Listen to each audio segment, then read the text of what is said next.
2017년 한 통계 자료를 보게 되었습니다.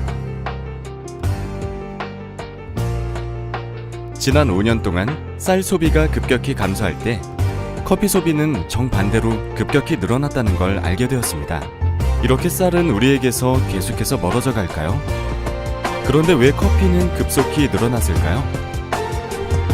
당신은 일주일에 쌀밥을 몇 번 드시나요?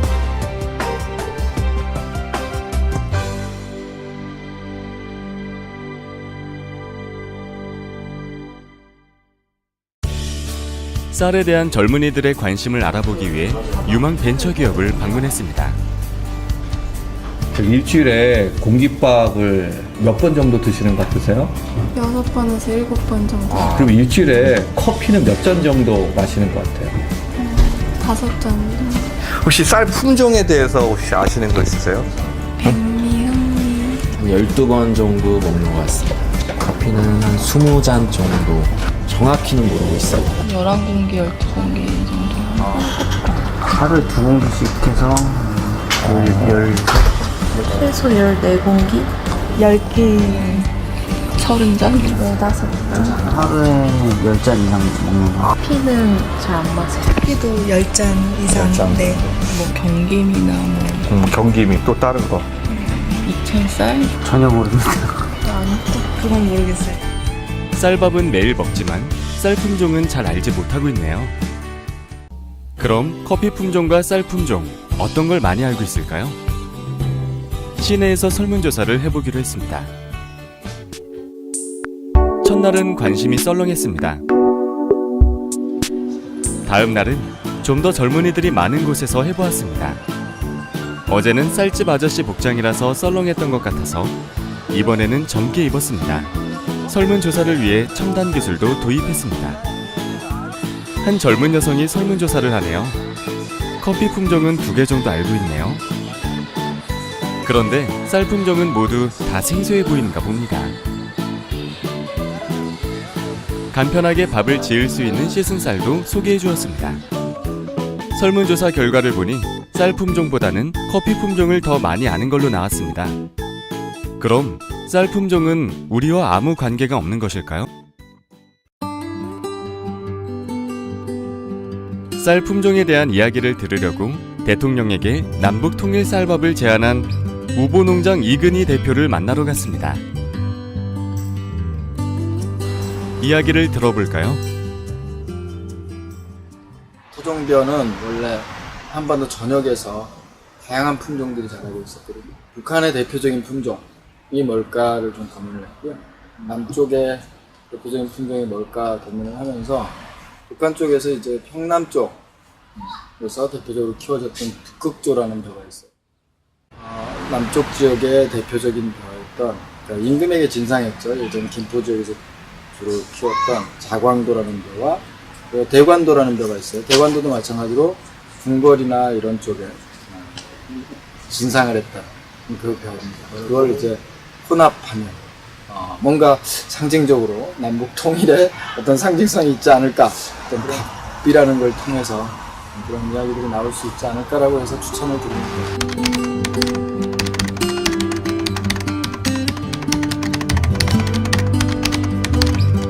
남북 통일의 염원을 쌀에 담으셨네요.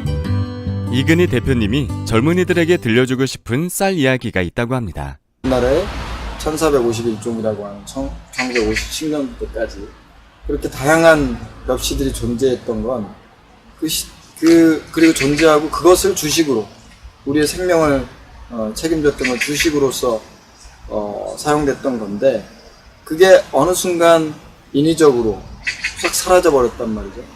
사라진 것들이 아예 없었다면 모르겠지만 여전히 유전자원센터라는 곳에 그 엽시의 일부들이 남아있고, 그리고 그 쌀만의 고유한 요리법이라든지 이런 것들이 좀 개발이 돼야 된다고 생각이 들어요. 소비자들은 그 속에서 자연스럽게 선택의 폭을 넓히는 거지 꼭 밥을 먹어야 된다고만 생각하는데, 그 위에 많은 다양한 가공을 통해서 그 쌀의 가공인 거죠.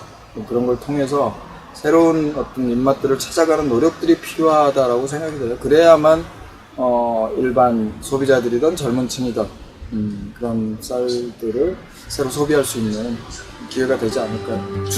노력하지 않고서 마냥 뭐 밥 안 먹는다고 뭐라 그러면 되게 그런 것 같아요. 쌀을 사랑하려는 노력. 이 대표님께서는 말이 아닌 실천으로 보여주고 계셨습니다. 저희도 노력을 하겠습니다. 그래서 쌀을 사랑하는 사람들이 많이 사는 일본을 가보기로 했습니다. 비행기를 타고 기차를 타고 길을 건너고 전철을 타고 다시 걷고 도쿄의 번화가인 긴자에 도착을 했습니다. 아코메아라는 가게를 찾아갔습니다. 들어가 볼까요? 한국의 슈퍼마켓과 비슷한 곳이네요. 다양한 식품을 판매하고 있습니다. 하지만 이 가게는 쌀로 유명한 곳입니다. 다양한 쌀을 판매하고 있습니다.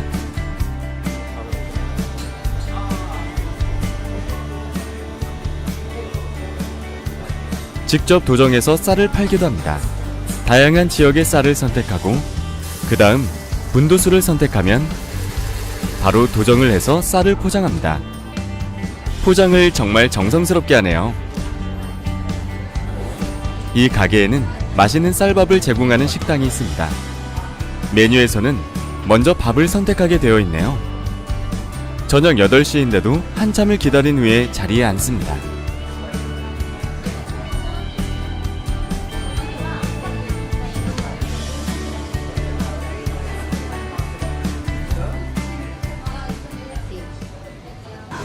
옆 여인들에게 물어보았습니다.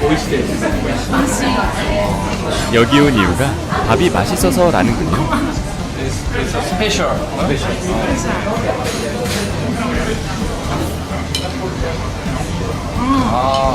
밥이 맛있는 이유가 전통적인 방법으로 해서 그렇다고 합니다. 제가 주문한 쌀밥이 나왔습니다. 한번 볼까요?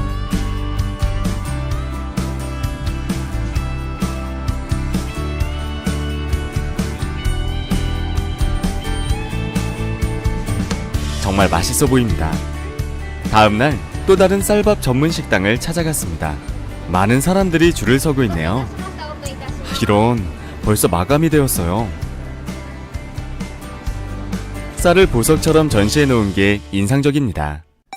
자, 그럼 우리가 쌀을 사랑하기 위해서는 무엇부터 해야 할까요? 밥을 직접 지어 먹어야겠죠? 밥을 짓는 것이 어렵다고요? 밥 짓는 기술도 4차 혁명을 했답니다. 이제는 라면처럼 밥을 쉽게 지을 수가 있어요. 씻은 쌀로 바로 물을 넣고 라면처럼 밥을 지을 수 있습니다.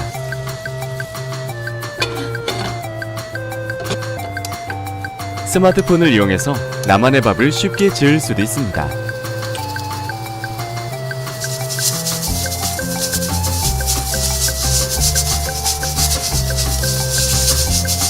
밥 짓는 소리를 들어보셨나요? 맛있는 밥이 기다려집니다.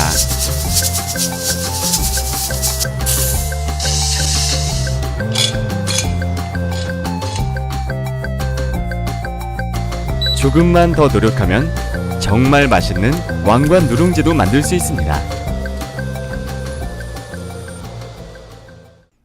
쌀도 커피처럼 다양한 품종과 다양한 맛을 지니고 있습니다. 그리고 이제는 쉽게 만들어 먹을 수 있습니다. 이제 우리 쌀을 사랑해 볼까요? 사랑해요 밀키. 미키스. 사랑해요 미키스. 사랑해요 미키스. 사랑해요 미키스.